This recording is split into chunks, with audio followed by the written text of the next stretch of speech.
자, 오늘 십계명 공부 시작하는데 기도하고 시작하겠습니다. 좋으신 아버지 하나님 은혜를 감사합니다. 저희가 오늘부터 또 새로운 장소에서 하나님의 말씀을 공부하게 되어서 감사를 드립니다. 하나님, 하나님의 영은 어디에나 함께 하시며 또 하나님의 역사는 어디에나 동일한 줄을 믿습니다. 오늘 우리에게 그 신령한 은혜를 나리워 주사 아버지 하나님께서 돌판에 기록하신 그 말씀들의 의미가 무엇인가를 우리가 배워나가는 이 시작에 하나님 도와주옵소서. 하나님의 마음으로 깨닫게 하시고 그 돌판을 처음 받았던 모세의 심정이 되어 주님의 계명의 의미가 무엇인가를 올바로 깨닫는 영혼들이 되게 하여 주옵소서. 감사히 예수님의 이름으로 기도했습니다. 아멘.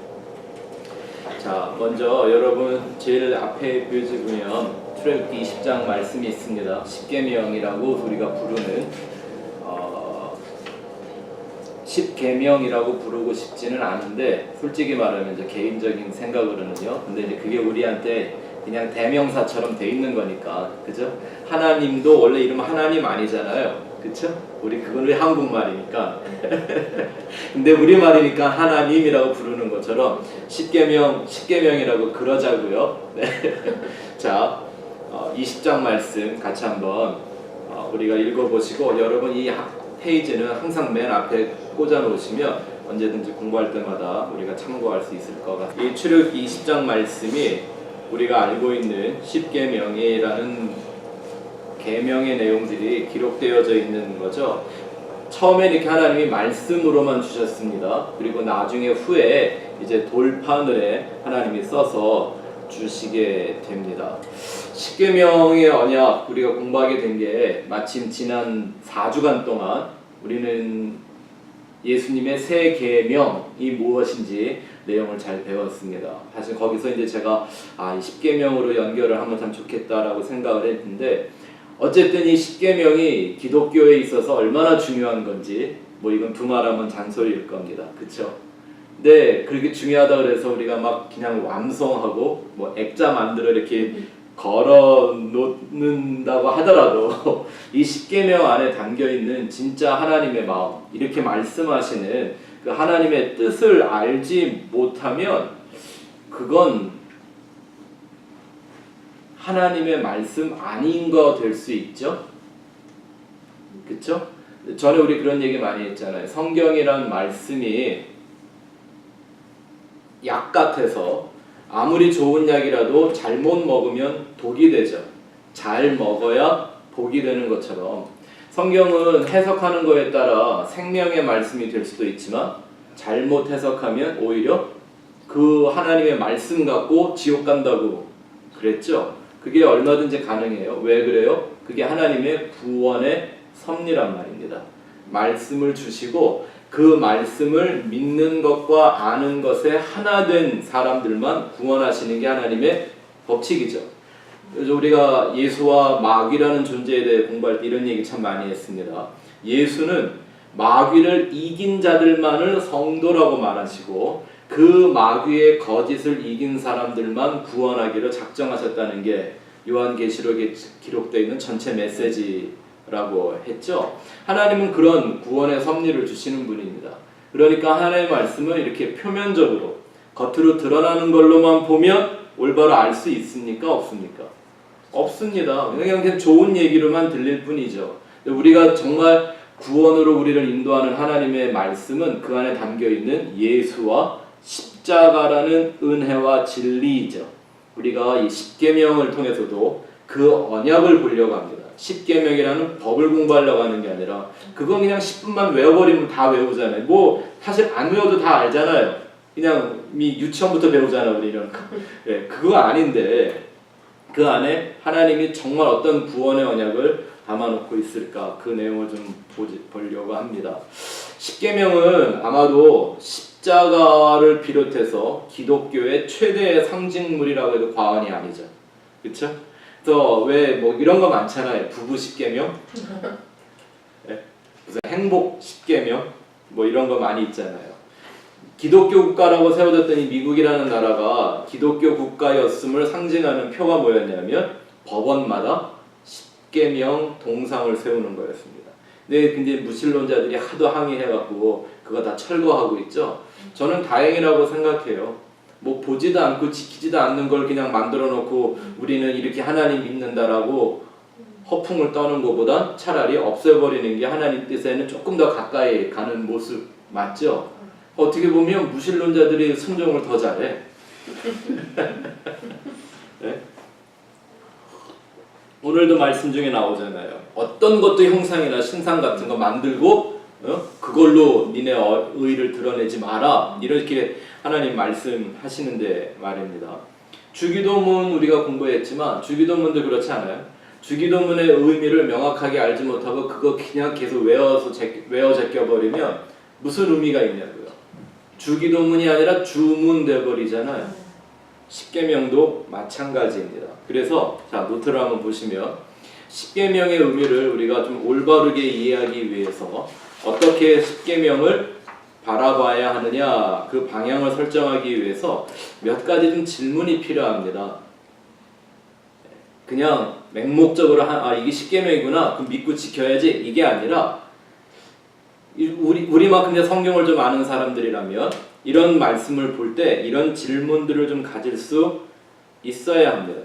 표면적으로만 이해하는 게 아니라 그 안에 담겨있는 진짜 하나님의 뜻이 뭐였을까? 예? 이게 십계명이 그저 이렇게 세상이나 인간 관계만을 위해 주어진 그런 걸까? 그거 아닐 텐데, 그쵸? 그러니까 우리는 그런 내용들을 좀 살펴봐야 돼요. 절대 이 십계명을 그냥 뭐 살인하지 마, 간음하지 마, 도적질하지 마, 뭐뭐 하지 마가 8개고 뭐뭐 해가 2개잖아요. 뭐뭐 안 하고 하고 이런 걸로 그냥 알고 거기서 끝나버리면 안 된다는 거예요. 왜? 그렇게 생각하고 그거 열심히 지킨 것의 함정이 율법주의였죠. 바리새인들이었죠. 회칠한 무덤이고 열린 목구멍들이고 다 하나님 예수님이 독사의 자식들이라고 그렇게 만들어 놔버렸잖아요. 그러니까 절대 십계명을 그렇게 알고만 있으면 안 된다는 거겠죠. 그러기 위해서 몇 가지 질문을 좀 해야 되는데 1번에 한번 보십시오. 십계명이 과연 보통 우리가 생각하는 것처럼 이 세상을 살아가는 방식을 위한 법으로 주어진 것일까? 라는 거예요. 자, 한번 생각해 봅시다. 하나님의 법은 이 세상을 위한 게 아니라 새 하늘과 새 땅을 위한 모든 창조였고 역사였고 우린 그렇게 알고 있잖아요. 근데 어떻게 새 하늘과 새 땅을 향해서 가는 그렇게 구원을 받을 백성들을 하나님이 뽑아내는데 세상적인 법을 지고 세상의 법을 지키면 새 하늘과 새 땅에 오게 해줄게. 이거 사실 논리적 모순이잖아요. 그러니까 이 안에는 물론 우리 인간 사회의 질서와 도덕과 윤리의 근간을 이루는 법적인 내용들이 담겨 있기는 하겠지만 거기에 멈춰 있으면 안 된다는 얘기죠. 어떻게 이 법이 우리를 구원하는 법이 될 수 있을까를 연구해야만 하잖아요. 사실은 이 십계명보다 더 좋은 법이 이미 그 시대에 있었다는 거 아세요? 여러분 기억을 더듬어 보면 학교 다니실 때 이런 거 배워보신 적 있을 거예요. 함무라비 법전. 함무라비 법전이라는 게 뭐냐면 제가 다음 주에 이 파워포인트 이런 걸로 해서 좀 보여드릴게요.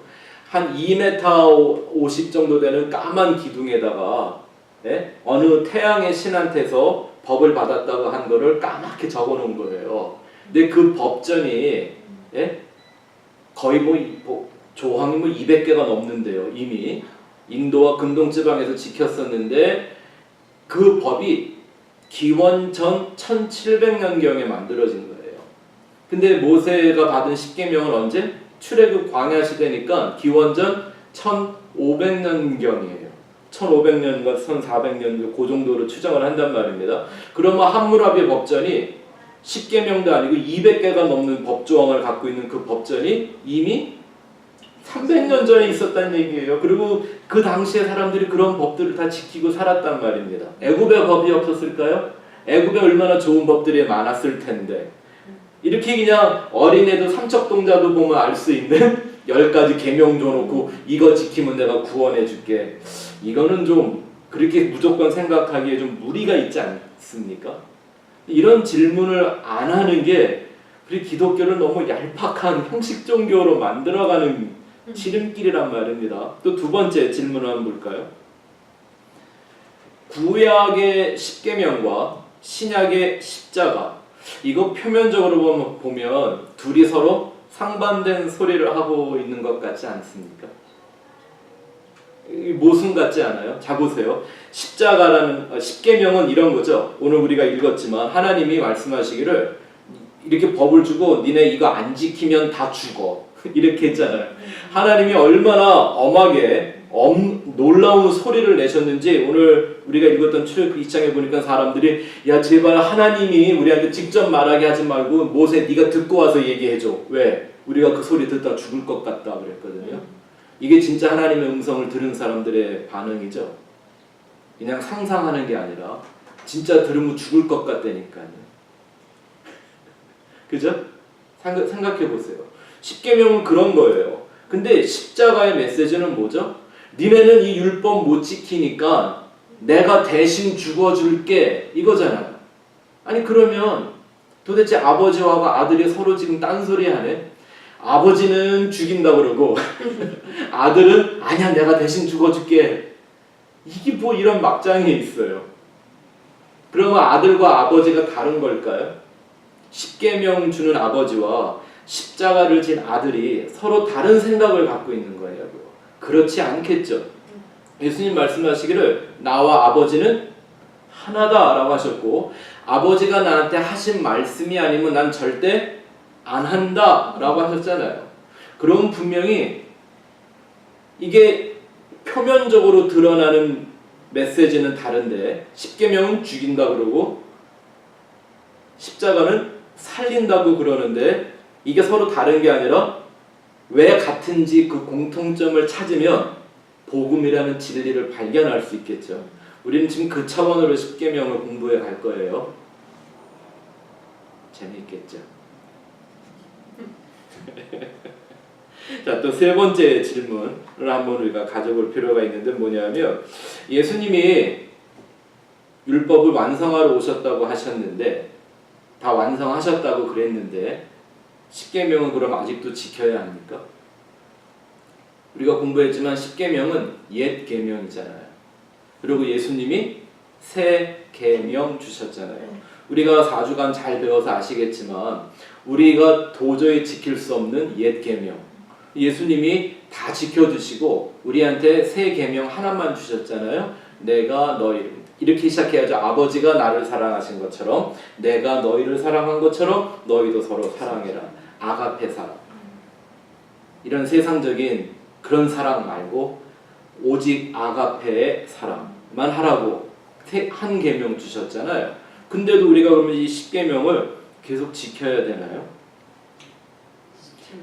더 재밌는 건 뭐냐면 자 이런 질문들을 여러분들이 하실 수 있으면 이제 복음이 뭔지 이렇게 여러분들 안에서 잘 이해가 되고 생각이 되는 거예요. 어차피 인생들이 뭐 10계명 아니라 100계명이라 그래도 그거 몇 개 지켜봐야 소용도 없다고 그러지 않으셨어요? 뭐 이런 거는 이제 그냥 말하면 알 것 같아서 제가 성경 구절 안 지켰어요. 율법을 열심히 지키다가 하나만 어겨도 다 어긴 거라고 성경에 써놨잖아요. 그러니 뭐 10계명 아니라 뭐 100계명, 1000계명을 만들어놨다 한들 뭐 몇 개 지켜야 소용도 없고 또 제 생각에는 이 10계명 받은 사람들 중에 이스라엘 민족들 중에 10계명 잘 지킨 사람들이 있었을 거예요. 진짜로. 표면적으로는 겉으로 보기에는 하나도 안 어기고 아니 바리새인들은 2134개의 법을 지켰는데 이걸 10개 못 지켰을까 봐요. 표면적으로는 이면적으로는 안 지켰다는 게 들통이 나지만 나중에 표면적으로는 다 잘 지킨 사람도 있었을 거 아니에요. 근데 예수님이 아니야 니네는 하나도 못 지켰어. 다 죄인이야. 그리고 내가 죽어야 돼. 이렇게 십자가를 지셨잖아요. 그럼 10계명을 지키는 게 무슨 의미가 있는 걸까요? 그걸 어떤 종교적인 형식이나 규칙으로 지키고 사는 것. 제 말은 이런 도덕과 윤리가 인생에 필요 없다는 얘기가 아니라 복음이 거기에 묶여 있겠냐는 거죠. 복음의 깊이가 그 정도겠느냐는 거죠. 10계명에 뭔가 더 있다는 얘기예요. 그죠? 이게 땅 파서 보물 찾는 것처럼 해야 됩니다 지금. 또 한 가지만 질문을 더 해볼까요? 우리가 앞으로 이런 얘기 많이 해보겠지만 새 계명이 주어졌는데 10계명은 아직도 유효한 건가요? 특히 이제 여러분들 우리가 이 10계명 하다가 보면 제일 지금 골치 아픈 게 두 가지가 하나 있어요. 뭐냐면 안식일을 기억하여 거룩히 지키라. 여러분들 노트인데 제일 뒤에 보면 제가 뭘 넣었냐 하면 개신교가 말하는 10계명과 카톨릭이 말하는 10계명을 해놨어요. 카톨릭은 이거를 주일이라고 바꿔놨더라고요. 한번 보시죠. 그죠? 웃겨요 이 사람들. 성경에 분명히 안식일이라고 써있는데 주일이라고 바꿔놨어요. 원래 어쩌자는 거예요. 이건 또 주일도 아니에요. 얘네들이 말하는 주일은 썬데이 말하는 거잖아요 지금. 네. 근데 썬데이들은 이제 막 골프 가고 막 다들 그러기 때문에 이제는 캐톨릭 토요일 날 모여요. 아 그래요? 그럼요. 네.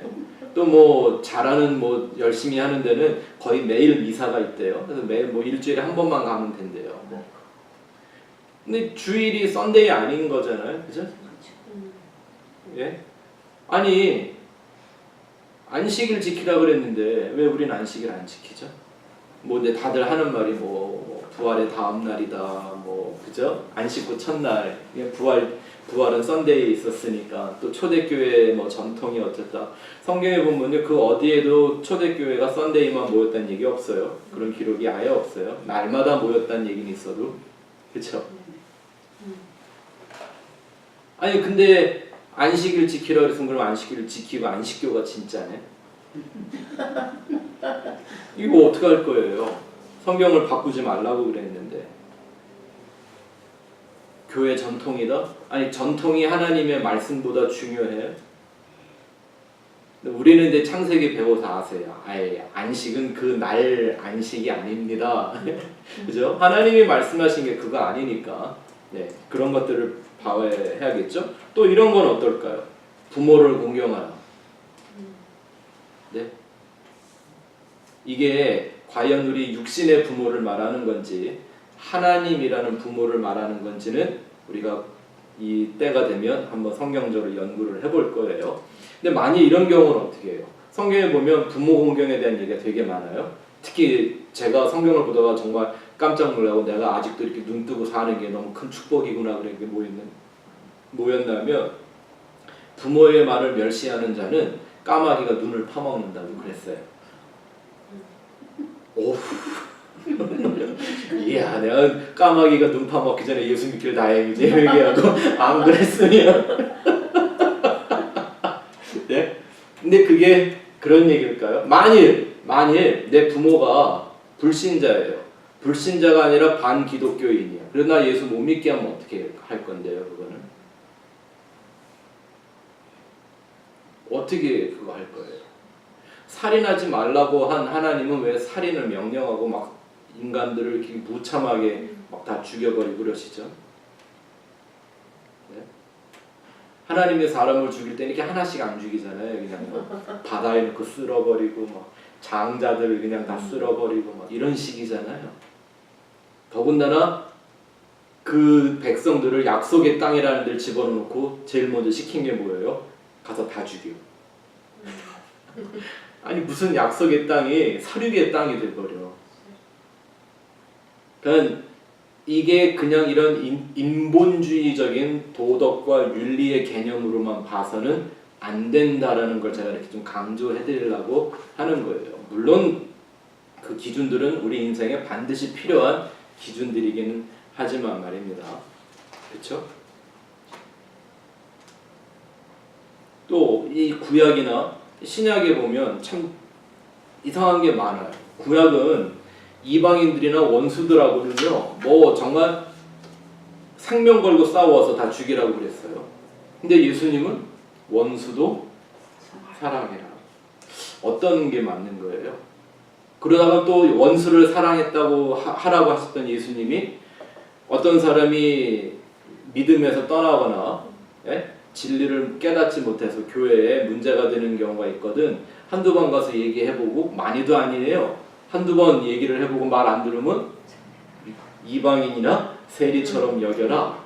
그 말은 그 당시의 언어를 빌려 말하면 개처럼 여겨라 이런 말이거든요. 아니 원수도 사랑하려는데 조금 문제 있다고 그걸 개로 여기면 돼요? 안 돼요? 예수님도 모순이 있나요? 그죠? 원수도 사랑하라고 하셨던 그분이 경건의 모양은 있지만 경건의 능력을 부인하는 사람들은 다 버려라 이렇게. 도대체 어떤 법을 따라가야 하는 걸까요? 그러니까 이게 성경을 이렇게 겉으로만 보면 수박 겉핥기식으로만 보면 오히려 성경은 모순 덩어리가 돼버리고 말아요. 근데 사실은 성경 안에 답이 다 있었거든요. 오늘은 그 서론을 볼 거예요. 자, B의 가사 한번 보시면 좋겠습니다. 저희가 천지창조를 통해서도 예수와 십자가를 발견했던 것처럼 이 십계명을 통해서도 그 언약이 뭔가를 좀 볼 수 있기를 바랍니다. 자, 십계명의 기원, 십계명이 어떻게 시작됐나? 흥미롭게도 십계명은 처음 주어진 것이 출애굽한 지 50일째. 이게 이제 신학자들의 그 추측에 의하면 연구에 의하면 기원전 1440년경쯤 받았을 거다. 그죠? 근데 함무라비 법전보다 몇 년이나 뒤떨어진 거라고요. 예. 그리고 그놈의 태양신이라는 건 뭐 200몇 개를 줬대는데 하나님은 10개밖에 안 줬어. 그래갖고요, 기독교를 비판하는 사람들은 모세 십계명은 사실 하나님한테 받은 게 아니라 그 함무라비 법전을 그냥 요약한 거다 이러고 주장하는 사람들이 있는 거예요. 그게 무슨 의미가 있다고, 그죠? 또 모세가 광야에서 시내산에 총 8번 올라갑니다. 마지막 페이지에 보면 그 스케줄이 거기 좀 나와 있는데 그냥 참고해 보시고요. 총 8번 올라가는데 4번째 올라갔을 때 하나님으로부터 이걸 받습니다. 이게 출애굽 20장입니다. 이때는 돌판을 받은 게 아니라 뭐로만? 말씀으로만 듣게 되죠. 그리고 이제 정식으로 모세가 돌판을 받으러 올라갑니다. 그게 출애굽기 32장에 나와 있습니다. 그래서 그 돌판을 받아갖고 내려오는데 그 동안에 무슨 일이 있었어요? 금송아지 만들었죠. 참, 모세 딱 없으니까 사람들이 금송아지 만들어. 모세가 누구를 예표하는 거죠? 예수님 예표하는 거잖아요. 구원자, 그죠? 구원자를 예표하는 모세이지 않습니까? 그러니까 오늘날도 기독교가 뭐만 자꾸 없애려고 그래요? 예수만 자꾸 빼려고 그래요. 예수님 소리는요, 부활절 크리스마스 아니면 들을 수가 없어. 교회에서도. 그쵸? 이게 뭐 다 사는 교훈 얘기해주지, 예? 예수에 대한 직접적인 얘기를 들을 때는 1년에 2번, 그것도 뭐 제대로 얘기나 해주나요? 그런 역사는 뭐 누가 몰라요? 구글 하면 다 나오는데.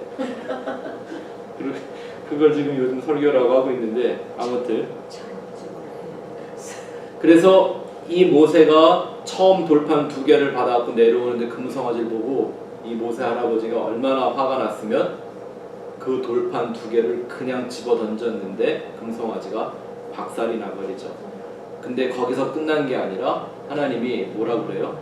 이 금송아지를 섬겼던 사람들 저걸 다 갈아갖고 마시우게 만들고 3,000명을 그날 다 죽여버려요.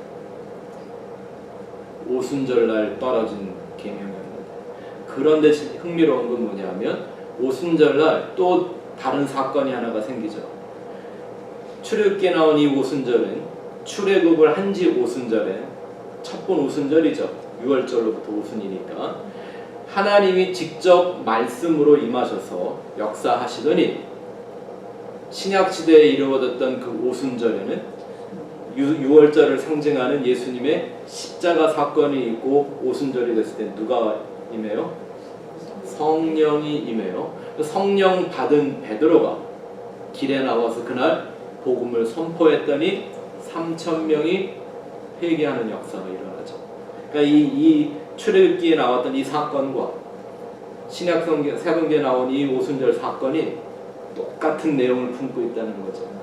그러니까 신약과 구약은 배경이 다르지 내용이 다르지 않아요. 똑같은 말씀들을 우리에게 주고 있다는 거 생각하시면 좋습니다. 그래서 이렇게 깨어졌기 때문에 모세가 다시 산에 올라가서 두 번째 돌판을 받아내려옵니다. 그게 이제 34장의 얘기인데요. 1절부터 10절까지 읽어볼까요? 시작. 여호와께서 모세에게 이르시되 너는 돌판 둘을 처음 것과 같이 다듬어 만들라. 내가 깨트린 처음 판에 있던 말을 내가 그 판에 쓰리니 아침까지 준비하고 아침에 시내산에 올라와 산 꼭대기에서 내게 보이되 아무도 너와 함께 오르지 말며 온 산에 아무도 나타나지 못하게 하고 양과 소도 산 앞에서 먹지도. 자, 여기까지 한번 보시면 재밌는 게 뭐냐면 예수님 하나님 말씀하시는데 모세가 그 돌판에 쓰여있던 그 10가지 그거 기억 못할까요? 네가 깼으니까 네가 다시 써. 이럴 수 있었을 텐데 왜 그 당시에는 돌에 새기는 게 어렵지 않은 시대였거든요. 원래 다 그렇게 살았으니까. 지금 우리가 생각할 때 야 이걸 돌에 새기니까 얼마나 힘들었을까 이렇게 생각할 때 그때는 그렇게 살았기 때문에 그게 힘든 얘기 아니란 말이에요. 근데 하나님이 굳이 뭐라 그래요? 내가 다시 쓴다. 누구 말씀이기 때문에? 하나님의 일은 누구밖에는 못하는 거예요. 하나님만 하시는 거죠. 자, 4절부터 봅시다. 시작. 모세가 돌판 둘을 처음 것과 같이 깎아 만들고 아침에 일찍이 일어나 그 두 돌판을 손에 들고 여호와의 명령대로 시내산에 올라가니 여호와께서 구름 가운데에 강림하사 그와 함께 거기 서서 여호와의 이름을 선포하실세. 여호와께서 그의 앞으로 지나시며 선포하시되 여호와라 여호와라 자비롭고 은혜롭고 노하기를 더디하고 인자와 진실이 많은 하나님이라. 인자를 천대까지 베풀며 악과 과실과 죄를 용서하리라. 그러나 벌을 면제하지는 아니하고 아버지의 악행을 자손 3, 4대까지 보응하리라. 모세가 급히 땅에 엎드려 경배하며 이르되 주여 내가 주께 은총을 입었거든 원하건대 주는 우리와 동행하옵소서. 이는 목이 뻣뻣한 백성이니이다. 우리의 악과 죄를 사하시고 우리를 주의 기업으로 삼으소서. 여호와께서 이르시되 보라 내가 언약을 세우나니 곧 내가 아직 온 땅 아무 국민에게도 행하지 아니한 이적을 너희 전체 백성 앞에 행할 것이라. 내가 머무는 나라 백성이 다 여호와의 행하심을 보리니 내가 너를 위하여 행할 일이 두려운 것임이니라. 아멘. 여기 참 유명한 말씀 있죠? 6절부터 7절 그죠? 여호와는 자비롭고 은혜롭고 노하기 더디하고 인자와 진실이 많은 하나님이라. 얼마나 좋아요. 인자를 언제까지? 천대까지 베풀고 모든 악과 과실과 죄를 다 용서해 주신대요. 이러고 끝났으면 얼마나 좋아요. 그러나 벌을 면제하지는 아니하고 아버지의 악행을 자손 3, 4대까지 보응하리라. 이 하나님 인자한 하나님 맞아요? 미국이라는 나라도 부모가 죄를 진 거 자식한테 벌을 안 물어요. 근데 부모가 잘못하면 자식한테 벌을 물으시겠대. 아니 이런 하나님 좋은 하나님 정말 맞아요. 그러니까 이런 거는 숫자적인 의미가 아니라는 거 아시겠죠? 천대 생각해보세요. 내가 하나님 잘 섬겼어요. 하나님이 천대를 복 주시겠다고 하는 복이 나한테 임했어요. 근데 예를 들어 내 자식이 잘못해 악행을 해요. 그러면 그 복은 어디로 가야 돼? 그러면 그 자식부터 다시 이제 그 벌이 3, 4대까지 가야 돼요? 근데 또 그 자식의 아들이 또 회개하고 하나님 잘 믿었어. 그럼 또 그 벌은 어떻게 돼야 돼? 이런 게 그냥 이런 숫자적이고 우리가 생각하는 이 세상의 이런 관념적인 일이 아니라는 거 제가 강조해 드리려고 하는 거예요. 근데 하나님이 이 십계명을 왜 주셨는가 이 구절에 나오는데 힌트를 얻은 분들이 계실지 모르겠어요. 제가 일부러 붉은 글씨로 써놨는데 10절에 보니까 보라 내가 언약을 세우리니 거기다 밑줄을 걸어주시기 바랍니다. 그러니까 이 십계명은 처음에 계명이 아니었고 뭐였다는 얘기예요? 언약이었다는 얘기예요. 언약. 계명과 언약 조금 다르죠. 살펴볼까요? 제가 오늘 시작할 때 그런 얘기했죠. 굳이 십계명이라고 부르고 싶지는 않아도 그냥 우리가 십계명이라고 부르니까 대명사처럼 되어 있으니까 그렇게 하자는 거예요. 근데 성경을 읽다가 보면, 성경의 역사들을 살펴보면 가끔 이런 게 있어요. 어떤 한 가지를 얘기할 때 하나님이 바라보시고 하나님이 명칭을 주고 하나님이 이름을 주는 것과 그 똑같은 것을 바라보는 사람들의 관점이 서로 다를 때가 참 많죠. 이를테면 만나가 그래요. 하나님은 하늘의 양식으로 주셨는데 사람들은 그거 모르고 땅과 육신의 양식으로 먹다가 다 죽어버렸죠. 이렇게 하나님이 행하시는 차원에서 생각을 안 하고 자꾸 사람의 내가 받아들이는 거의 차원으로 생각을 하면 오류에 빠지고 마는 법입니다. 왜냐하면 우리가 하나님의 소리 한번 들었다고, 하나님의 모습이 내 눈앞에 한번 나타났다고 내가 하나님을 다 이해하고 깨달은 사람이 되나요? 근데 우리는 뭔가 신비한 게 보이면, 신성한 것들이 경험되거나 느껴지거나 내가 아는 것 같으면 그냥 그걸로 금방 하나님을 해석을 해버려요. 그래서 오늘날 기독교가 이렇게 혼잡한 거예요. 이해가 되시죠? 무슨 뜻으로 말씀을 하는 건지. 네? 그것처럼 자, 성경에 하나님이 이걸 제일 먼저 뭐라고 하셨는가를 보면, 자, 첫 번째는 이제 언약이 나왔는데 하나님이 이 돌을 뭐라고 부르셨나 보죠. 1번 보시면 첫 번째는 증거판이라고 부르셨어요. 증거판. 네? 영어로 하면 the testimony. 테스티모니가 뭐죠? 우리가 한국말로 그냥 우리가 바꾼 말은 간증이라고 얘기하는데 사실 간증이라는 말이 좋은 단어가 아니에요. 그죠? 이 증거판이라는 말의 히브리어 원어가 뭐냐면 하에두트라는 말이에요. 하에두트. 이건 뭐냐면 에두스라고 하는 증언, 증거라는 거에다가 정관사 더, 하를 붙인 거예요. 그러니까 이걸 직역을 하면 이런 거죠. 그 증거, 그 증명, 뭐 이런 뜻이 되겠죠. 그 증언. 이 단어가 구약 성경에만 59번 정도가 쓰여져 있습니다. 자, 성경을 보죠. 출애굽기 16장 34절 시작. 아론이 여호와께서 모세에게 명령하신 대로 그것을 증거판 앞에 두어 간수하게 하였고, 그러니까 뭐라고 처음에 불렀어요 이거를? 증거판. 그죠? 십계명이 쓰여 있는 그 돌을 증거판이라고 불렀다고요. 또 출애굽기 25장 16절 시작. 내가 내게 줄 증거판을 궤 속에 둘지며. 이거 누가 하신 말씀이에요? 하나님이. 무슨 얘기인지 아시죠? 이 돌을 어디다가 놓으라고요? 법궤 안에. 근데 여기 우리 한국말 성경에 그렇게 안 써 있는데요. 이 증거판을 원어로 직역하면 증거판을 증거궤에. 그 궤도 증거래요. 어떤 표적을 갖고 있는 것들이에요. 그 자체가 목적이 아니라, 그 자체가 목적이었다면 하나님이 없애면 안 되죠. 지금까지 우리에게 보여줬었어야죠. 그런데 법계며 무슨 십계명 돌판이며 그걸 뭐 증거판이라고 하든 뭐라고 하든 그 자체가 목적이 아니었기 때문에 하나님이 그거 갖고 다 써먹고는 없애버리셨죠. 그렇죠? 또 볼까요? 출애굽기 25장 21절부터 22절 시작. 속죄소를 궤 위에 얹고 내가 내게 줄 증거판을 궤 속에 넣어라.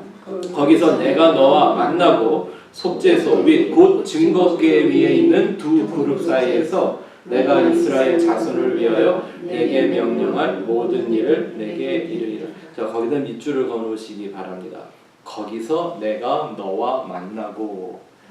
이 말이 굉장히 중요한 말이에요. 그죠? 근데 그 거기가 어디예요? 거기. 어디냐면 증거판이 들어있는 증거궤가 있는 곳. 그죠? 속죄소. 장소로 따지면 지성소고요. 그 지성소 안의 내용은 증거판을 갖고 있는, 안에 담고 있는 증거궤예요.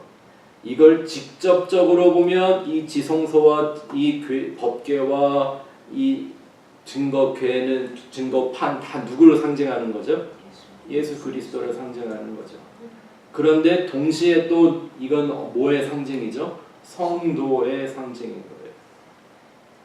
그러니까 나와 그리스도는 하나여야지 다른 존재가 되어서는 안 되는 거예요. 하나님 어디서만 만나주신대요? 바로 거기서. 증거판을 갖고 있는 증거궤. 그러니까 하나님이 우리를 만나실 때는 어디서 만나요? 우리 안에서 만나시는 거예요. 맞습니까? 뭐 어디 가야 하나님 만나고 그러는 거 없어요? 하나님은 오실 때는 내 안으로 오세요. 문제는 내 문이 안 열리는 게 문제인 거죠. 근데 자, 그 다음 한번 보십시오.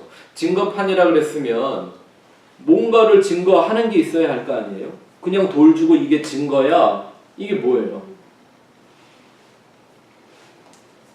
그러니까 그 시대 사람들이나 이 시대의 그 인간들이 하나님에 대한 생각이 얼마나 소홀한 건지, 예? 하나님을 망령되이 일컫지 마라, 다 그런 뜻인데 얼마나 소홀한 건지 그거 그렇게 하나님 한번 쫙 말씀해 주시고 돌에 서서 딱 주니까 그 말만 기억하고 그냥 요런 건 하고 요런 건 안 하면 되지 이렇게 생각을 해버린 거예요.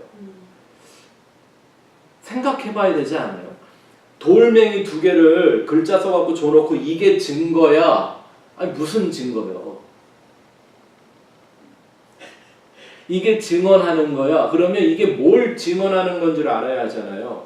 예를 들어 법정에서 검사가 증거를 딱 갖다 내놨어요. 이거 딱 내놨는데 판사가 물어봐. 이게 무슨 증거야? 잘 모르겠는데 증거라고 갖고는 왔는데 이게 뭘 증거하는지 몰라. 그러면 게 법정에 효력이 있어요, 없어요? 십계명 그거잖아요. 하나님이 이게 증거야 하고 주셨는데 그래 내가 외웠단 말이에요. 그게 뭘 증거하는지를 모르면 나한테 효력이 있어요, 없어요? 없어요. 그래서 우리가 뭘 공부하자고요? 그럼 그 증거 찾아야죠. 그쵸? 이게 기독교 신앙이라니까요. 그래서 목사님 보니까 뻔하네. 또 십계명 가고 주구장창 예수와 십자가 얘기만 할 거네. 그래, 한번 깊이 한번 들어가 봅시다. 근데 이걸 꼭 기억하세요. 하나님은 이걸 증거라고 부르셨는데 왜 사람들은 그걸 계명이라고 부를까요? 왜 증거, 언약으로 주시는데 사람들은 왜 이걸 계명으로 받아들일까요? 그게 이제 율법주의의 함정이죠. 자, 2번 보시기 바랍니다. 2번. 십계명이라는 말을 번역을 어떤 말을 한 거냐면 히브리어의 아세렛 하데바림이라는 말을 십계명이라고 번역을 한 거예요. 이 십계명이라는 단어는 성경에 딱 3번 나옵니다. 신명기 4장 13절 시작. 여호와께서 그의 언약을 너희에게 반포하시고 너희에게 지키라 명하셨으니 곧 십계명이며 2 돌판에 친히 쓰신 것이라. 자, 여기도 뭐라고 나와요? 그의 언약이라고 나오죠. 자, 일단 밑줄 그어놓으세요. 십계명은 껍데기죠. 그 안에 담겨있는 언약이 중요한 거죠. 네. 신명기 10장 4절 시작. 여호와께서 그 총회의 날에 산 위 불 가운데서 너희에게 이르신 십계명을 처음과 같이 그 판에 쓰시고 그것을 내게 주시기로. 여기도 십계명이라는 단어 아세렛 하데바림이라는 단어를 사용하고 있습니다. 또 출애굽기 34장 27절 29절 이게 이제 2번째 돌판 받아갖고 내려올 때 얘기잖아요. 읽어보죠. 시작. 여호와께서 모세에게 이르시되 너는 이 말들을 기록하라. 내가 이 말들의 뜻대로 너와 이스라엘과 언약을 세웠음이니라 하시니라. 모세가 여호와와 함께 40일 40야를 거기 있으면서 떡도 먹지 아니하였고 물도 마시지 아니하였으며 여호와께서는 언약의 말씀 곧 십계를 그 판들에 기록하셨더라. 모세가 그 증거의 2판을 자기 손에 들고 시내 산에서 내려오니 그 산에서 내려올 때에 모세는 자기가 여호와와 말씀하셨음을 인하여 얼굴 꺼풀에 광채가 나나 깨닫지 못하였더라. 아멘. 자, 몇 군데 밑줄을 보시죠. 첫 번 줄에 이 말들을 그 말들이라는 데가 기록을 2번 나오죠. 너는 이 말들을 기록하라. 또 뭐라 그래요? 내가 이 말들의 무엇대로? 뜻대로. 그죠? 성경을 이래서 자세히 봐야 하는 거예요. 하나님이 이 말들을 판에 기록하셨는데 예? 하나님은 그 말에 뜻이 있대요. 감춰진 뜻이 있다는 거죠. 그 뜻이 뭐냐면 두 번째 줄에 그게 바로 이스라엘과의 하나님과 하나님 백성 사이의 언약이라는 거예요. 언약. 그죠? 그게 목적이란 말입니다. 또 셋째 줄에 보니까 끝에 여호와께서는 언약의 말씀 곧 십계를, 그러니까 이 십계명은 자꾸 뭐였다고 성경이 말하고 있는 거예요. 이건 하나님의 언약을 증거하는 거다라는 거죠. 아멘. 그러니까 우리가 공부하는 이 클래스의 주제가 뭐냐면 십계명의 언약이에요. 십계명은 몰라서 뭐 이렇게 우리가 주구장창 공부를 해야 할까요? 아니죠. 예? 아니 이게 단순한 그냥 계명 법 조항이 아니라 그게 증거하는 게 있고 그 증거는 하나님의 언약이고 그 언약이 그 말들의 뜻이래요.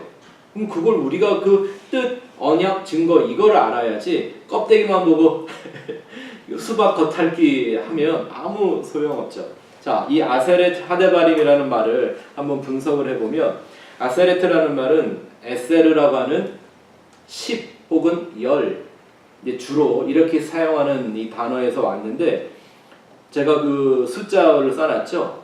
히브리어에서 이 에세르라는 말을 어떻게 사용하느냐를 사전에 나온 대로 제가 다 써드린 거예요. 예? 거기 보니까 10도 되는데 10은 한 번 썼대요. 근데 만, 10,000을 20번 썼고 110, 110을 한 번 썼고 2만을 한 번 썼고 410이라고도 한 번 쓰고 아니 무슨 한 숫자라는 포함하는 글자가 이렇게 복잡해요. 15라는 거 한 번 썼고 17도 한 번 썼고 10번째라고 하는 테냐이라고 하는 거에 147번을 썼고 뭐 이렇대요. 그러니까 이게 딱 10이라는 한 글자 숫자의 의미가 아닌 거죠. 우리가 공부했지만 아라비아 숫자는 기원 후에 생긴 거잖아요. 기원 전이 아니라. 우리가 히브리어 알파벳 배우면서 게마트리아 그 숫자 값을 공부해봤기 때문에 잘 아실 거예요. 이게 단순히 10이 아니라 하나님이 열로 하신 말씀이다 이런 뜻이 그 안에 담겨 있겠죠. 우리가 읽었더니 출애굽기 20장에 있는 십계명이요. 네, 이거 성경이 그냥 쉽게 이렇게 이제 번역에 대해서 우리가 보니까 그런데 사실 자세히 읽어보면 10개가 넘죠. 이걸 이렇게 쪼개면요 14개 이상 나와요. 오히려 문법적으로 쪼개면. 근데 그냥 그거를 쉽게 이렇게 말하는 거죠. 왜냐하면 아세레트라는 말을 그냥 단순히 숫자적인 의미로 왜죠? 이렇게 말을 하면 이상하니까 열의 말씀 이거 좀 이상하죠. 근데 직역을 하면 그렇잖아요. 네? 1, 2, 3, 4, 5, 6, 7, 8, 9, 10의 10이 아니라 하나님이 말씀하시는 그 열의 개념이 있잖아요. 10의 의미가 있었잖아요. 네, 그리고 하나님이 이건 내 말들을야 말들 이렇게 했으니까 직역을 하면 맞잖아요. 열의 말들 10가지 말 뭐 이런 뜻이 될 수 있겠잖아요. 근데 그 10이 의미하는 히브리어 알파벳이 뭐였죠? 유드요. 이건 잘 알죠. 우리가 유드 헤이 바베 헤이 그런 얘기 많이 했으니까 뭐예요? 하나님 손이에요. 그리고 우리가 얘기하기로 그 10은 율법, 완성, 그리고 만수, 그죠? 0을 갖다가 하나만 붙이기만 하면 10배, 100배, 1000배가 되잖아요. 만수가 되는 거예요. 그리고 손을 내미는 것이 언약의 의미를 갖는 거잖아요. 그래서 예수님이 비유를 말씀하실 때 10드라크마의 얘기를 하시죠. 10드라크마. 10드라크마가 뭐예요? 남편인데 신랑이 신부를 맞이할 때 신부한테 빙패물, 우리말로 하면 뭐 지참금, 뭐 혹은 일종의 정표죠. 왜 우리 예물, 왜 우리 결혼 반지 하는 것처럼. 사실 옛날에 안 하고들 다니시네. 저도 결혼할 때 14금 반지 하나 했거든요, 우리끼리. 이제는 살이 쪄서 들어가지도 않는데 애들이 이제 가끔 이제 그런 얘기 하고 그러면 우리 애니버서리 때 한번 꺼내서 보면 그게 이렇게 좋을 수가 없어요. 그게 뭐 가치가 있거나 예뻐서도 아니에요. 뭐 살이 쪄갖고 손이 굵어져서 들어가지도 않는데, 예? 근데 그거 보면 좋은 게 뭐 때문이에요? 정표니까. 언약의 상징이잖아요. 예? 우리 인간이 땅에서 인간끼리 할 수 있는 최고의 약속이 결혼이라는 약속이 언약이잖아요. 그거를 한 거기 때문에, 그렇죠? 근데 예를 들어 그거를 소홀히 여겼다가 잃어버렸다가 한번 생각해 보세요. 더군다나 이 10드라크마는 그 평범한 사람들이 그냥 결혼하기 위해서 성인이 되는 13살 나이부터 열심히 일해갖고 안 쓰고 막 이래 모아야 만들 수 있는 거거든요. 그 신랑이 미래에 누가 될지 모르는 그 신부를 위해서 큰 꿈을 꾸며 상상을 하며 난 이런 신부 얻을 거야 막 누군지 모르지만 예, 막 그걸 준비했다가 정말 내 눈에 딱 드는 사람이 나타나가지고 결혼을 할 때 그걸 줬는데 신부가 칠칠맞게 하나를 잊어버렸어. 어떻게 한다고요? 온 집안을 다 뒤져서 잃어버린 하나를 찾아서 10개를 채우는 거예요. 이게 단순히 10개가 중요해서라는 게 아니라, 그죠? 하나님의 의미가 담겨 있는 거죠. 완성. 근데 그건 항상 약속과 율법이라는 개념을 갖고 있다라는 거예요. 또 그 말들, 이게 또 하데바림인데 다바르라는 말에서 온 거예요. 히브리 말에는 말하다, 뭐 설명하다 이런 말이 두 개가 있죠. 아마르라는 말이 있고 다바르라고 하는 말이 있어요. 이 다바르는 사실 바벨탑 사건에 처음 등장하는 단어예요. 그 전에는 하나님이 말씀했다는 건 다 아마르예요. 그래서 뭐 어떤 사람들은 아마르와 다바르는 뭐 서로 용례가 다르다, 뭐 다바르는 로고스고 아마르는 레마고 뭐 이런 얘기 많이 하는데 굳이 그렇게 나눌 필요는 없는 것 같아요. 근데 제가 한 2, 3일 열심히 이 성경에서 이거 자꾸 뒤져보면서 약간의 차이점 하나를 발견한 건 뭐냐면 아마르는 두 존재 이상이 직접 대화하는 현장에서 사용되는 말이에요. 이렇게 대화할 때, 예, 우리가 뭐 밥 먹었어 안 먹었어 뭐 이런 대화할 때 직접적으로 존재와 존재 1대1 이상으로 대화하는데 아마르라는 말이 많이 쓰이고 다바르는 무언가를 설명할 때, 무언가를 이렇게 쫙 나열할 때 많이 사용하는 말이에요. 그래서 하나님의 말씀 그럴 때는 이 다바르라는 말을 많이 사용하는 거예요. 우리가 보는 성경 말씀, 뭐 주의 말씀 그럴 때는 이 다바르를 많이 써요. 그러니까 이 아세레트 하데바림이라는 말을 그냥 직역을 하면 10계명이 아니에요. 그죠? 열로 주어진 말씀 혹은 열의 말들 이런 거죠. 이렇게 되는 거죠. 근데 뭐 우리가 10계명이라고 잘 알고 있으니까 그렇게 부르자고요. 근데 그 말씀의 의미가 뭐였냐면 역시 언약이었다는 거죠. 자, 그럼 마지막 뒤에 가서 이 10계명을 하나님이 우리에게 주신 의미와 목적, 이게 이제 우리가 앞으로 공부하게 될 방향인데요. 그 몇 가지만 살펴봅시다. 첫 번째는 10계명 속에 담겨 있는 하나님의 언약과 약속 혹은 계약, 이거를 보는 거예요. 영어로 하면 covenant, 그죠? covenant.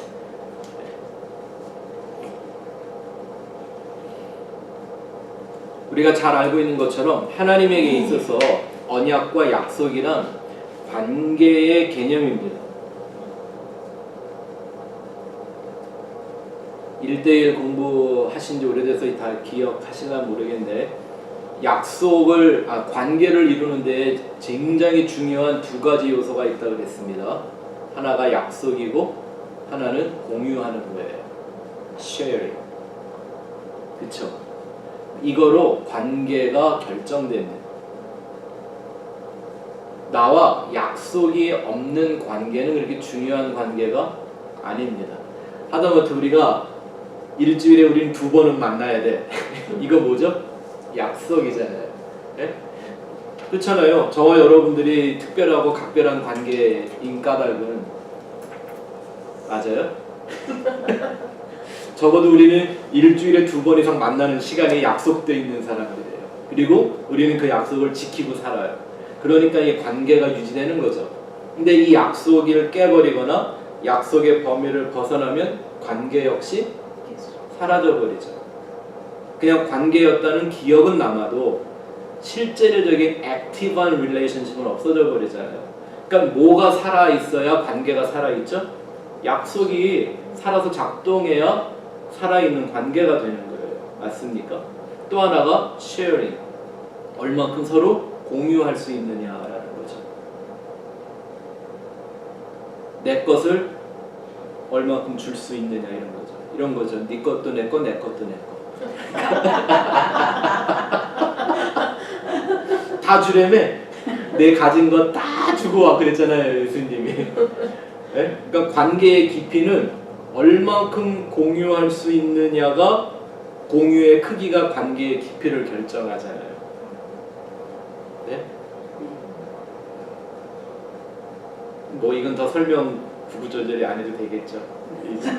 그래서 약속과 공유라는 게 관계를 설정하는데 제일 중요한 2가지 요소이기 때문에 근데 이게 어디서부터 시작된 거냐면 하나님이 창조주이신 하나님이 피조물이라는 인간과 관계하는 법칙, 원리란 말입니다. 그래서 하나님은 약속과 언약으로 관계를 유지하시는 거예요. 그래서 그 약속이 살아있을 때, 약속이 지켜질 때를 온전한 관계라고 말씀하시는 거죠. 그리고 또 하나 우리가 꼭 기억해야 되는 건 하나님의 약속은 물론 현재 진행형 약속이어야 하지만 그렇죠? 현재형으로 이루어지는 약속이지만 궁극적으로는 내세적인 약속이죠. 현세를 위한 약속이 아니라 이 현세를 통과해서 어디로? 영원으로 우리를 끌어들이는 하나님의 세상, 하나님의 세계, 하나님의 영원으로 끌어들어가는 그런 언약인 거죠.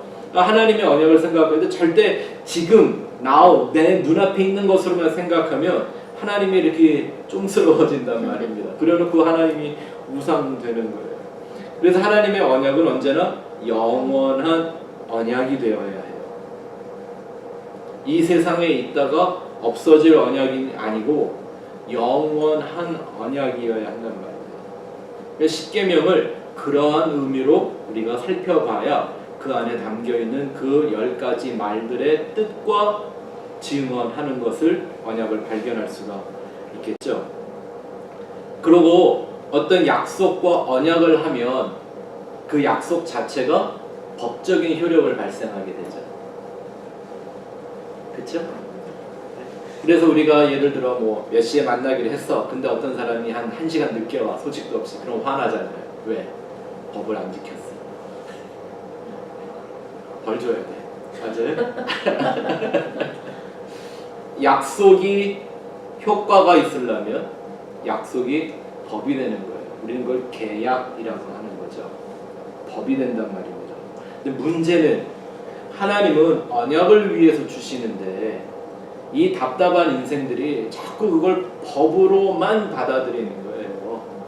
하늘의 양식으로 만나를 주셨더니 인간은 자기 배고픔을 달래는 육의 양식으로만 받아먹는 거예요. 이게 문제라는 거예요. 하나님을 깨닫지 못하는, 그 뜻을 발견하지 못하는 거기 때문에. 또 하나 우리가 이 약속을 통해 생각해야 할 것은 약속은 혼자 지켜서 지켜지는 게 아니죠. 네? 아무리 둘이 찰떡같이 약속을 해도 하나가 깨면 약속은 그냥 깨지고 말잖아요. 그게 하나님과 우리 인생의 관계의 상태인 거죠. 깨어진 관계. 뭐가 깨어졌으니까? 약속이 깨어졌으니까. 재밌는 게 뭐냐면 사람은 이 약속을 지키지 못하는데 누군 계속 지켜요? 실수 없이 하나님은 계속 지키시는 거예요. 그래서 하나님은 의롭고 우리는 불의한 거죠. 이제 성경이 말하는 의와 불의의 차이 확실하게 또 마음에 새기실 수 있겠습니까? 맞죠? 그래서 그 약속을 지키시는 하나님만 의롭다고 하는 거예요. 우리는 못 지키니까.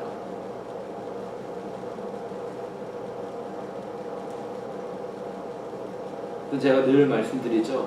기독교 신앙은 우리가 인생의 땅에서 뭘 하는 걸 얘기하는 게 아니라, 그걸 드러내는 게 아니라 하나님이 하시는 일을 당하는 겁니다. 다 하나님 하셨잖아요. 창조도 하나님이 하시고, 법도 하나님이 주셨고, 책망도 하나님이 하시고, 저주도 하나님이 하시고, 축복도 하나님이 했다가 막 아들 보냈다가 죽였다가 하나님이 혼자 붙이고 장구치고 다 하시잖아요. 그러니까 그 책의 내용은 제가 마음에 안 들어도 책 제목은 마음에 들어요. 하나님이 다 하셨어요. 근데 다 하셨어요라고 하는 그 목적이 내가 되면 안 되는 거예요. 그죠? 누구여야 되는데 하나님만. 하나님이 다 하신 건 나는 없애버리고 하나님만 싹 드러나게 하시는 거잖아요. 그래야 하나님의 의만 나타나는 거니까. 그렇죠? 자, 이 얘기를 우리가 좀 더 이해하려면 성경 구절을 보시면 확실하게 알게 됩니다. 로마서 8장 1절부터 4절 시작. 그러므로 이제 그리스도 예수 안에 있는 자에게는 결코 정죄함이 없나니 이는 그리스도 예수 안에 있는 생명의 성령의 법이 죄와 사망의 법에서 너를 해방하였습니다. 율법이 육신으로 말미암아 연약하여 할 수 없는 그것을 하나님은 하시나니 곧 죄로 말미암아 자기 아들을 죄 있는 육신의 모양으로 보내어 육신의 죄를 정하사 육신을 따르지 않고 그 영을 따라 행하는 우리에게 율법의 요구가 이루어지게 하려 하심이니라. 아멘. 여기 딱 나오네요. 법이 있는데 그 법은 두 가지의 법이 있대요. 하나는 그 다음 밑줄을 그어놓으세요. 생명의 성령의 법이고, 또 하나는 죄와 사망의 법이에요. 하나님이 두 가지 법을 따로 주셨다는 얘기가 아니에요. 법이 하나인데 이 안에 이렇게 양면성이 있다는 거죠. 십자가는 하나인데 양면성이 있는 것처럼. 맞아요? 근데 거기 딱 나왔잖아요. 그 다음에 육신으로는 도저히 할 수 없는 그걸 누가 하신다? 하나님이 하신다. 아멘.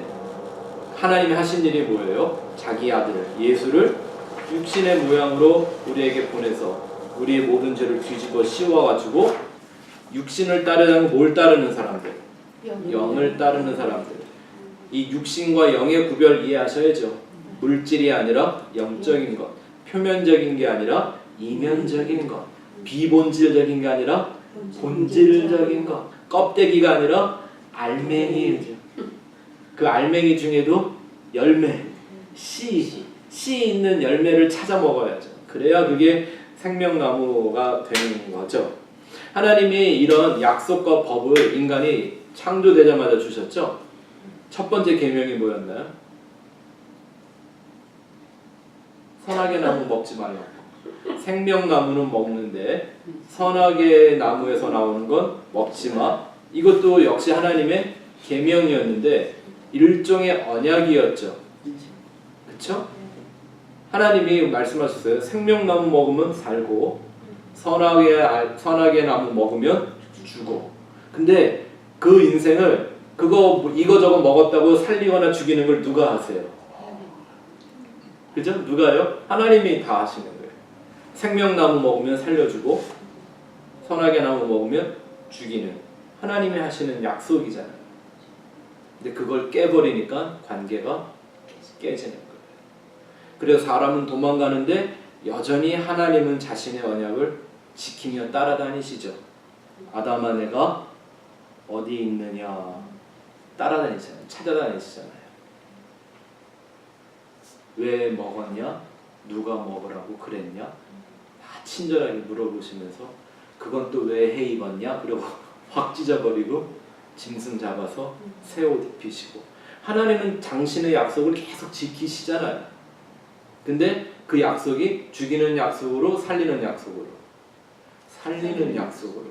그러니까 하나님의 언약은 죄와 사망의 법으로 쓰여지는 게 아니라 생명의 성령의 법으로 하나님은 성취하고 계시어요.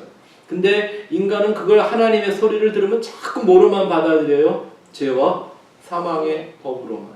그러니까 뭐 조금 죄지면 벌받을까봐 막 이렇게 하고 뭐 누가 뭐 삶에 시험이 왔다 그러면 야 너 혹시 무슨 죄지고 회개 안 한 거 있냐? 뭐 욥의 친구들 마냥 와서 깜짝거리고 그러잖아요. 누가 앞으로 그러면 머리카락을 다 뜯어놓고. 자, 2번 보시면 또 우리가 살펴봐야 할 것은 십계명의 그 의미를 통해서 발견할 때 왜 이 언약을 하필 율법 안에 넣어 주셨을까라는 거죠. 예? 그냥 쉽게 율법으로 아니 언약으로 가르쳐 주셨으면 좋았을 것. 근데 이게 바로 그리스도를 믿음으로 말미암는 은혜의 구원에 이르게 하는 하나님의 구원의 섭리인 거죠. 하나님이 정하신 구원의 언약이라는 겁니다. 태초적 이전부터.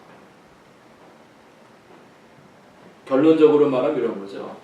너희는 너희 힘으로는 도저히 나한테 옳다 인정함 받을 수가 없어. 내가 너희를 위해 예비한 새 나라가 영원한 나라가 있는데 그 나라에 들어와 나랑 같이 살 영혼은 뭐밖에 없다? 나는 할 수 없으니 하나님 난 당신의 은혜로만 살겠습니다 라고 자기를 부정하고 그 십자가로 서는 사람들만 이게 하나님이 골라내시겠다는 거거든요. 네?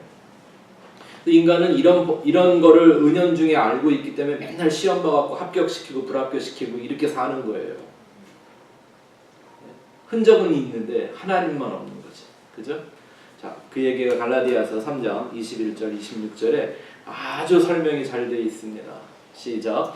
그러면 율법이 하나님의 약속들과 반대되는 것이냐? 결코. 자, 거기다가도 밑줄을 보세요. 율법과 약속이 반대다 아니다? 아니래요. 지금 제가 계속 설명하는 내용이 여기 있죠? 네. 결코 아니래요. 그러니까 율법과 약속은 원래 하나다. 이런 거죠. 짝이에요. 짝. 네. 빛과 어둠이 하나고 생명과 죽음이 하나고 아멘. 그 짝이에요. 짝. 자, 계속 읽어보죠. 시작. 만일 능히 살게 하는 율법을 주셨더라면 의가 반드시 율법으로 말미암아 쓰리라. 이 얘기는 무슨 말이에요? 그럼 율법은 뭐 하기 위해 준 거다? 살리기 위한 게 아니라 죽이기 위한 거다라는 얘기 이렇게 하는 거죠. 그러나 시작. 성경이 모든 것을 죄 아래에 가두었으니 이는 예수 그리스도를 믿음으로 말미암는 약속을 믿는 자들에게 주려 함이라. 거기다가도 밑줄을 그어놓으세요. 성경이 하나님의 말씀이 뭐 했대요? 이 모든 세상을 죄 아래 가두었대요. 그러니 이 세상 가운데 죄 아닌 게 있나요? 이게 다 그냥 죄예요. 여기서 뭐 좀 착한 일을 하면 좋죠. 근데 그게 약속이 아니라는 거죠.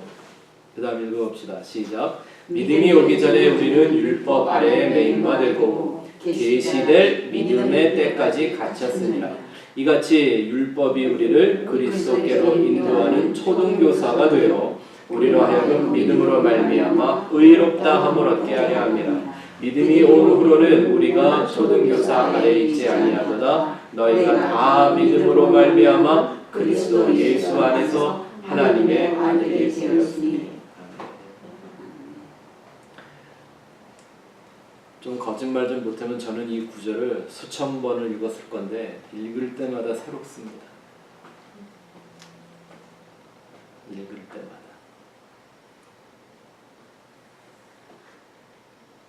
이게 복음인데 율법은 그저 우리를 그리스도로 인도하는 초등교사일 뿐이고 그 율법의 죄에 우리가 묶여 있게 하나님의 섭리하신 까닭은 그리스도를 믿음으로만. 이 말이 중요한 거예요. 나를 믿는 게 아니라 네? 나의 행위나 나의 정성이나 나의 노력이나 나의 희생이나 이런 걸 믿는 게 아니라 누구만 믿는 것? 그리스도를 믿는다라는 말에는 나를 부인한다는 말이 포함되어 있는 거잖아요. 그죠? 그게 예수만 믿는 거잖아요. 저는 오늘날 교회 다니는 사람들한테 꼭 물어보고 싶어요. 당신은 정말 예수만 믿으십니까? 이렇게. 네, 물론 그 말 했다가 몇 번 혼나긴 했는데 막 화내더라고요. 밥 먹다 욕도 먹고 이래봤어요. 내가 예수 믿지 뭘 믿냐고. 아니 왜 화내? 예수 믿으면 예수 믿는다고 그러지. 왜 그게 그 질문이 화가 날까요? 그 말이 싫은 거야. 예수도 믿고 다 믿는데 왜 예수만 믿으라고 그래? 그죠? 왜 딱 들켰거든요. 아니 또 믿는 게 있는데.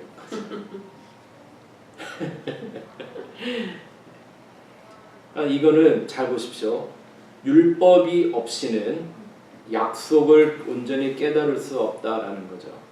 그러니까 율법이 우리를 죽이는 게 뭔 줄을 온전히 깨달아야 그리스도의 믿음으로만 구원받는 약속에 이르게 되는 거죠. 이거 순서죠. 그러니까 우리는 반드시 뭐를 통과하게 돼 있어요? 율법을 통과하게 돼 있는데 이게 우리가 10년 전에 통과했으면 오늘날은 괜찮은가요? 통과했으니까? 아니죠.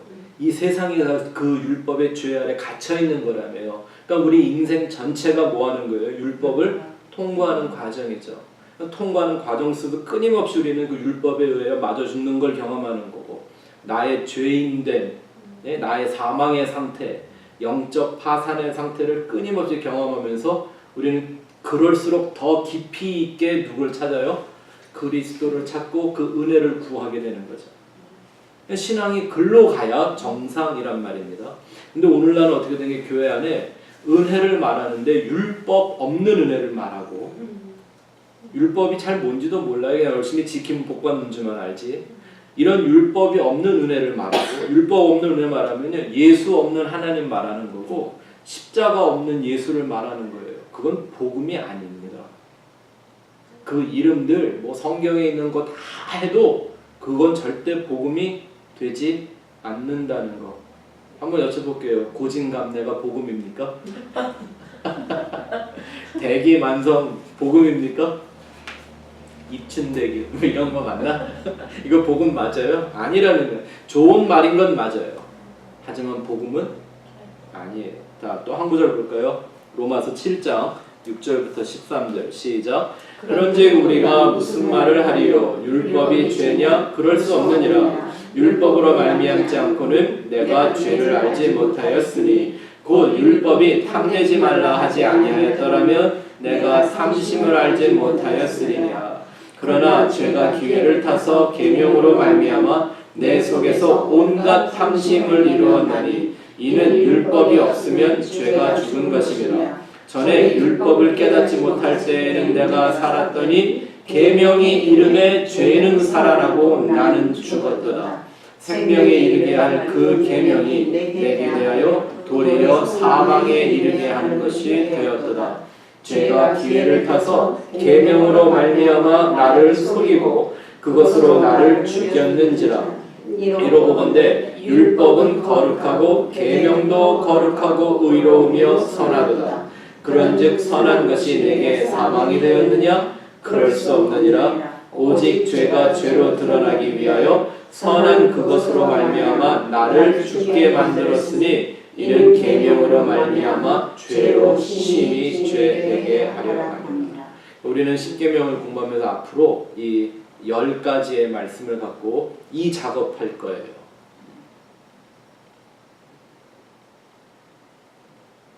이 계명으로 말미암아 내 안에 있는 죄가 심히 죄되게 만들 거예요. 그게 왜 중요하냐면 그렇게 내가 계명으로 인하여 여기 딱 나오죠. 죽어야 그 계명 속에 담겨 있는 생명의 약속이 주어진다. 이거 설명하는 거잖아요, 사도 바울이. 그렇죠? 그래서 십계명 공부하면서 10가지의 이 내용을 갖고 우리 속에 잠자고 있는 영적인 죄들을 있는 대로 한번 파헤쳐 볼 거예요. 그러니까 여기 오시기 전에는 회개를 많이 하고 오세요. 다음 주부터. 자, 한 가지만 더 보고 마치겠습니다. 3번. 왜 우리는 이 십계명을 하나님의 언약의 차원으로 공부해야 하는가? 십자가의 그리스도로 완성되는 은혜와 사랑의 새 계명을 더 뚜렷하게 발견할 수 있기 위해서 이렇게 봐야 하는 겁니다. 그렇죠? 새 계명이 10계명을 완성한 거잖아요. 맞습니까? 우리가 공부한 것처럼 옛 계명은 새 계명이 주어지기 위해서 선행 과정으로 온 거라고 그랬죠. 우리 공부 잘했습니다. 기억이 잘 안 나시면 다시 한번 들어보셔도 좋아요. 이게 바로 모형과 원형의 관계예요. 하나님이 보이지 않는 묵시의 세계, 영원한 세계에 있는 그 원형을 그걸로 보여줄 수가 없으니까 땅에 있는 모형으로 설명을 하세요. 그게 하나의 10계명이란 말입니다. 새 계명의 모형으로 주어진 게 뭐예요? 10계명이었어요. 그러니까 이 10계명이라는 모형이 상징하고 있는, 예표하고 있는 원형이 뭔가를 발견해야만 10계명과 십자가는 같은 거구나 라고 알 수 있게 되죠. 네. 그리고 또 그 다음 줄에 보시면 법 자체는 진리가 아니죠. 법은 본질적인 그 진리를 암시하고 드러나고 계시하는 도구의 하나이지 그 자체가 진리 아니란 말입니다. 오늘날 기독교가 정말 실수하고 있는 부분이 이거죠. 율법을 진리라고 생각하는 거예요. 그러니까 10계명 살인하지 마. 그냥 사람 안 죽이는 게 진리라고 생각해요. 그러니까 여호와 증인들은 난 살인 못한다고 군대도 안 가고 집총 거부하고 막 그러잖아요. 요즘 좋아졌더라고요. 한국에서 이제 여호와 증인이라고 그거 뭐 하면 군대 안 가요. 옛날엔 영창각을 했거든요. 군 기피 이런 것 때문에. 근데 그걸로 군대를 안 보내줘요? 난 참 좋은 세상이에요. 그럼 난 그냥 일반 장로교인들은 왜 뭐 하나 몰라? 여호와 증인들은 그래도 군대 좀 빠지는데. 근데 그 말 맞아요? 예? 예를 들어 누가 우리 집에 쳐들어와갖고 우리 새끼들 죽인다 그러는데 그거 살려놓는 게 10계명 지키는 거냐고요. 그런 거 아니죠. 그러니까 이런 거는 본질이 아니에요. 법 자체는. 그 안에 담겨있는 진짜 내용을 봐야 돼요. 그게 뭔가 두 구절만 보고 마치겠습니다. 고린도후서 3장 6절 시작. 그가 또한 우리를 새 언약의 일꾼 되기에 만족하게 하셨으니 율법 조문으로 하지 아니하고 오직 영으로 함이니 율법 조문은 죽이는 것이요 영은 살리는 것이다. 자, 옛 계명이 있었고 새 계명이 있었습니다. 옛 계명은 10계명을 통해 들어왔고 새 계명은 십자가를 통해 들어옵니다. 맞습니까? 그죠? 여기도 보니까 또 10계명은 하나님이 옛날에 하신 언약이에요. 맞죠? 그런데 사도 바울이 말하는 우리는 이제 어떤 일꾼이 되어야 된다?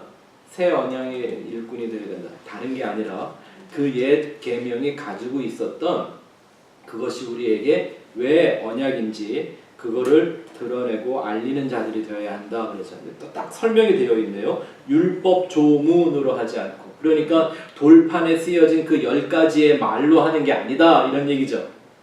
그렇죠? 오직 뭐로 한다? 영으로 한다. 여기 영이 뭐예요? 예수님이 그랬죠. 내가 너희에게 이른 말이 곧 영이요 생명이다. 그러니까 예수님의 말씀이 영이고 생명인 거예요. 생명의 성령의 법, 그죠? 율법은 죽이는 거고 예수님의 새 언약, 새 계명, 그 언약은 살리는 거다. 그럼 뭘 붙들어야 우리가 구원받고 살아요? 그 영, 예수의 영, 그게 다잖아요.